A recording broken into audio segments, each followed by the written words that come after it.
ये जितने भी हमारे ऊपर आरोप लगा ले, हम सीना ठोक के कहते हैं हम परिवार वाले लोग हैं और हम अपने परिवार का परिवारवादी लोग हैं। बिल्कुल है। और हम परिवारवादी लोग हैं। हम अपने हरियाणा, हाँ ये बड़ी बढ़िया बात।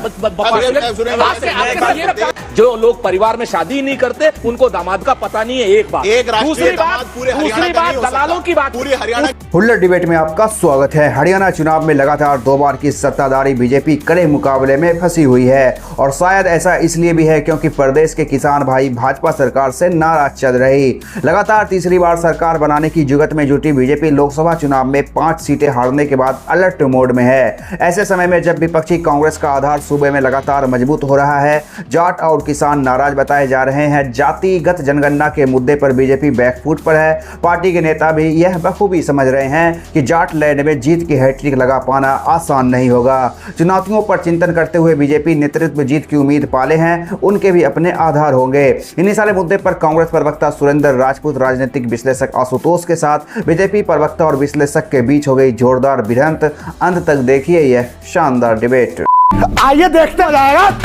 आशुतोष भाई अगर आप इजाजत दे तो थोड़ी सी बात बोल दूं इन पर। प्लीज 2-3 चीजें इन्होंने बड़ी करी। इन्होंने कहा सुशासन की बात, इन्होंने कहा किसान की बात, इन्होंने कहा नौजवान की बात, इन्होंने कही खिलाड़ियों की बात।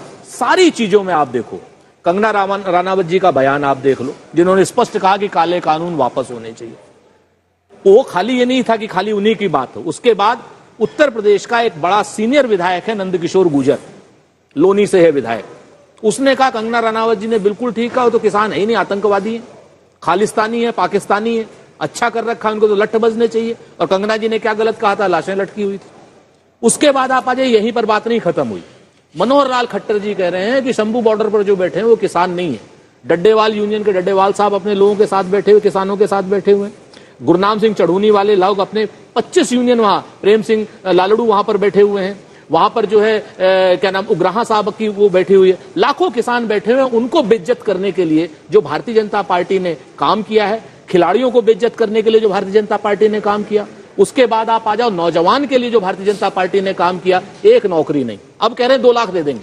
आप एक चीज को देखो, 10 साल में कुछ नहीं दिया। फिर मनोहर लाल खट्टर जी जो बातें कहते हैं, उनके पर्चे तक तो गायब है, पोस्टर पर वो है नहीं। नायब सिंह सैनी 4 जगह से सीटें बदल रहे हैं। तो आप बताओ कहां से ये लोग लड़ने की भी हिम्मत कर पाए? मैं एक जवाब देता हूं। देखिए, मैं मानता हूं ये हमारी जीत है। 10 साल का सुशासन किया, उसके खिलाफ 1.5 मिनट 2 मिनट अभी सुरेंद्र जी ने खराब किए और एक शब्द 10 सालों पे नहीं बोल पाए। 3 दिन में कुछ बयान आए जिनका खंडन हो गया, बयान वापसी हो गए, खेद प्रकट हो गया। 3 मिनट बर्बाद किए उन पर चलते हुए चुनाव में। यह मैं मानता हूं कि जब आप किसी सरकार के खिलाफ, आपके पास कहने को कुछ ना हो, तब आप इस परिस्थिति में आते हैं। रही बात, बड़े सीनियर लोग यहां बैठते हैं और अच्छा शो है ये, कोई भी आंकड़ा ऐसे नहीं छोड़ना चाहिए। और इसलिए मैं कागज आज अपने साथ लाया हूं। सुरेंद्र जी साथ ही मेरे सोफे पे बैठे, इनको दे ही दूंगा।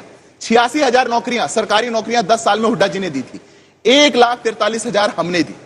1,60,00,000 ईपीएफओ का रजिस्ट्रेशन नया हमारे कार्यकाल में हुआ। 46 लाख इनके कार्यकाल में हुआ था। तो मैं मानता हूं कि जब आंकड़ों की बात हो, या तो हम कोई आंकड़ा बोलें तो उसको सब्सटेंशिएट कर सकें, या वो आंकड़ा ना बोलें। पर आज हरियाणा के अंदर हकीकत यह है कि हरियाणा के सामने 10 साल का हुड्डा का शासन है और 10 साल का भारतीय जनता पार्टी का शासन है। हुड्डा जी के शासन के अंदर हरियाणा में खर्ची पर्ची चलती थी, बच्चा बच्चा जानता है। लोगों ने अपनी जमीनें बेची, माओ ने अपने गहनों को गिरवी रखा और उसके बाद नौकरियां मिलती थी। आज पारदर्शी नौकरियां मिलती हैं और कोई भी गरीब घर का बच्चा, कोई भी गांव का सुदूर क्षेत्र का बच्चा वो हिम्मत रख सकता है कि मैं भी सरकारी आंकड़े और भी हैं। आप लेकिन पंजाब में तो उनके साथ है और हरियाणा में उनके साथ नहीं है। इस बात का भी आप जवाब दे दीजिए। आपके 5 साल मलाई खा रहे हो, आपके पेट में दर्द क्यों हो रहा है अगर ये हमारे साथ है? आप बात समझो। 2-3 चीजें मतलब आपके साथ है। हम किसान के साथ, जवान के साथ, खिलाड़ी के साथ जान लो, जिसकी लड़ाई होगी सत्ताधारी पार्टी से होगी, चाहे वो आपस में लड़े चाहे आपस में एक हो। अब मैं आपको 3-4 चीजें बता देता हूं। इन्होंने, हमारे भारतीय जनता पार्टी के तमाम संगी साथियों ने बात करी, वहां पर अपनी जगह ढूंढ रहे हैं। वहां पर लड़ाई बहुत स्पष्ट है, 2 ध्रुवी है। इधर आप भाजपा के कुशासन के साथ में है, उनके साथियों के कुशासन के साथ में है, या उनके विरोध में है, कांग्रेस के साथ में है। आप आइए, आपने किरण क्या नाम, हमारे यहां से शैलजा जी की बात करी। शैलजा जी हमारी नेता है, शैलजा जी को पूरा मंच है। शैलजा जी, हमारे यहां गुटबाजी है, हम स्वीकार करते हैं। भाजपा की हिम्मत हो स्वीकार कर ले, हम तो कहते हैं हमारे यहाँ गुटबाजी है, हमारे यहाँ कई लोग मुख्यमंत्री बनना चाहते हैं, ये भी अपने आप में सच है, और मुख्यमंत्री बनना की इच्छा व्यक्त करना कोई पाप नहीं है, बिल्कुल पूरी तरीके नहीं। सर आपकी 4-5 चीजों का मैं मैं आपको बता, तो शैलजा जी हमारे साथ है। शैलजा जी ने स्पष्ट कहा मेरे खून, मेरी रग रग में कांग्रेस का खून है और कांग्रेस के झंडे में जाऊंगी, ऐसा कहलवा दो किसी और से आप। दूसरी बात इन्होंने क्या नाम बात करी ईपीएफओ की, बड़ी बढ़िया सी बात करी। हुआ क्या आशुतोष भाई, आप भी जानते हैं, संजय जी भी जानते हैं, 2014 के बाद, नहीं लंबी गाड़ी हर एक आदमी को अपनी अपनी लगती नहीं है। असल में मसला क्या होता है, अपनी मालगाड़ी लंबी नहीं लगती, दूसरे की पैसेंजर गाड़ी भी लंबी लगने लगती है। तो आपकी जो है ये ईपीएफओ के आंकड़े इन्होंने दे दिए। 2014 के बाद इन्होंने क्या किया आशुतोष भाई, आप भी जानते होंगे सभी लोग, इन्होंने कहा जितने 1 लाख कॉन्ट्रैक्टर हैं, जितने भी, सबके बंदे जो है ईपीएफओ में दर्ज होने चाहिए। तो किसी को नौकरी मिले न मिले, दैनिक मजदूर हो 1 लाख कॉन्ट्रैक्टर का, वो ईपीएफओ में है। इसलिए ये कहते साहब वहां पर तो एक बार जाओ ना गांव में, 4 में से 3 अग्निवीर वापस भेज दे रहे हो, अग्निवीर को सैनिक का नाम नहीं दे रहे हो, बेरोजगारी चरम पर 47% है आपकी, आप किसान को आतंकवादी कह रहे हो, आप शंभू बॉर्डर पे, आखिर एक बात बता दो, मेरे पंजाब के किसान जो शंभू बॉर्डर से दिल्ली आना चाहते हैं, उनकी गलती क्या है? शुभकरण को आपने गोली क्यों मार दी? आप बताओगे मेरे को? आप मनोहर लाल खट्टर की इस बयान से सहमत हो कि शंभू बॉर्डर पर किसान नहीं है? आप क्या नाम नंद किशोर को छोड़ दो, कंगना रनावत को, आप नंद किशोर गुर्जर के इस बयान से सहमत हो कि क्या नाम किसान खालिस्तानी है, पाकिस्तानी, आतंकवादी है?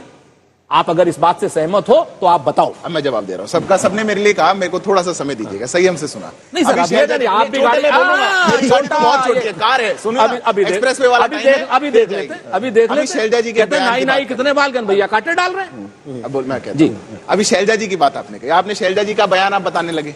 शैलजा जी का यह भी बयान अभी आया परसों इंडिया टुडे कॉन्क्लेव में, मुझे खामियाजा भुगतना पड़ रहा है क्योंकि मैंने मुख्यमंत्री की दावेदारी करी, ये खामियाजा भुगतना पड़ रहा है। कल उन्होंने कहा कि आप, कल उनसे एक पत्रकार यूट्यूबर इंटरव्यू ले रहे थे और उनको पूछा गया कि आप उन सीटों पे जाएंगी, उन्होंने कहा वो मुझे बुलाएंगे ही नहीं, हुड्डा जी के लोग हैं। जब आपके यहां पर ऐसा हो, आप मुझे भारतीय जनता पार्टी का एक नेता बताइए जिसने एक दिन कैंपेन छोड़ा हो। मैं बताता हूं, हम अकेली राष्ट्रीय पार्टी, अपने समय पे बताइएगा। नहीं, हम अकेली राष्ट्रीय पार्टी, आप मनोहर लाल खट्टर को बुला नहीं रहे हो। सुरेंद्र जी, अब ऐसे बीच में मत टोके, मैंने नहीं टोका था। हम अकेली राष्ट्रीय पार्टी हरियाणा के अंदर जिसने अपना चीफ मिनिस्टर कैंडिडेट डिक्लेयर किया है, हम चीफ मिनिस्टर फेस के साथ जा रहे हैं। और आप लोग की क्या स्थिति है? इन्होंने असंध की बात करी कि साहब हम अपनों का, बिल्कुल ये तो बात सच है, हरियाणा मेरा अपना है, अपनों को हम नौकरी नहीं देंगे तो भाई आप एक बात बताओ, क्या पाकिस्तानियों को नौकरी देंगे आपकी तरीके से? आप एक हाथ मिलाना चाहता हूं बढ़िया जोक के लिए। अरे आप बिल्कुल मिलाओ, बढ़िया शानदार आने वाले समय में आपको क्लैरिफाई करना पड़ा कि हम किसी जाति विशेष को, और एक चीज क्लैरिफाई कर रहे हैं, हरियाणा मेरा है, पूरे हरियाणा में। और एक चीज बता दो, राहुल गांधी ट्रॉफी देंगे, आपने बेस्ट डिबेट किया है, किसी ने बोलते जा रहे, मैं चुप हूं, आप बोलिए।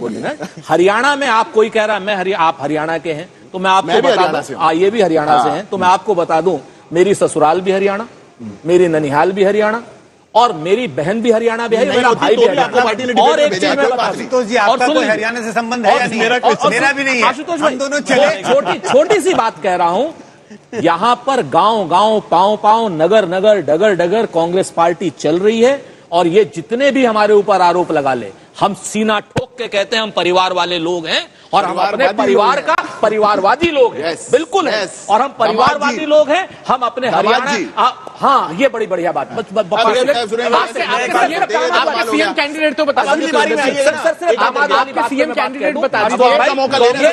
हम पूरी जिम्मेवारी से कहते हैं कि हरियाणा अपने परिवारों को जानता है, और परिवार में बहन, बेटी और बुआ के हस्बैंडों को जानता है। दामाद हमारे लिए यहाँ पूजनीय होता है। जो लोग परिवार में शादी नहीं करते उनको दामाद का पता नहीं है। एक बात, दूसरी बात दलालों की बात, पूरे हरियाणा की जमीन दामाद को नहीं दी जा सकती, पूरे हरियाणा के किसानों को लूट करके एक दामाद रुक नहीं रहे। मैं क्या करूं?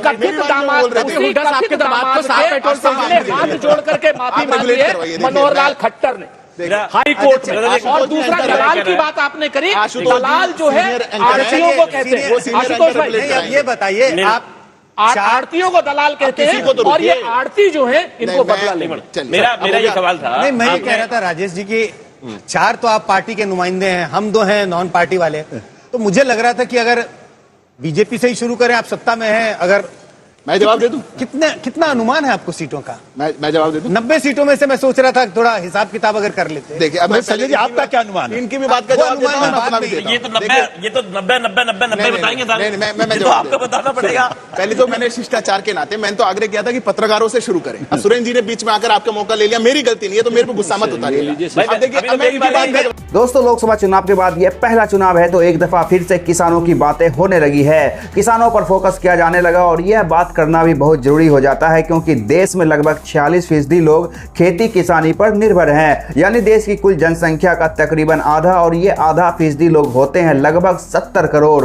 तो जहां 70 करोड़ लोगों में से बहुत बड़ी तादाद में वोटर भी होंगे तो लाजमी तौर पर एक बहुत बड़े तादाद में यह वोट बैंक होते हैं, और यह वोट बैंक एक तरफा हो जाए, किसी भी एक पार्टी के लिए मेहरबान हो जाए और उनको वोट कर दे तो सत्ता भी उसी तरफ खुद ब खुद चला जाता है। और इसलिए पॉलिटिक्स में नेताजी खेती किसानी और उनके परिवार को हमेशा पहले प्रायोरिटी में रखते हैं। लेकिन अफसोस सिर्फ पॉलिटिक्स में ही, जबकि दावे अलग हैं, वादे अलग हैं और सच्चाई बिल्कुल इससे उलट है। इस पर आपकी क्या है प्रतिक्रिया, हमें जरूर बताएं। वीडियो पर लाइक कमेंट करना ना भूलें। धन्यवाद।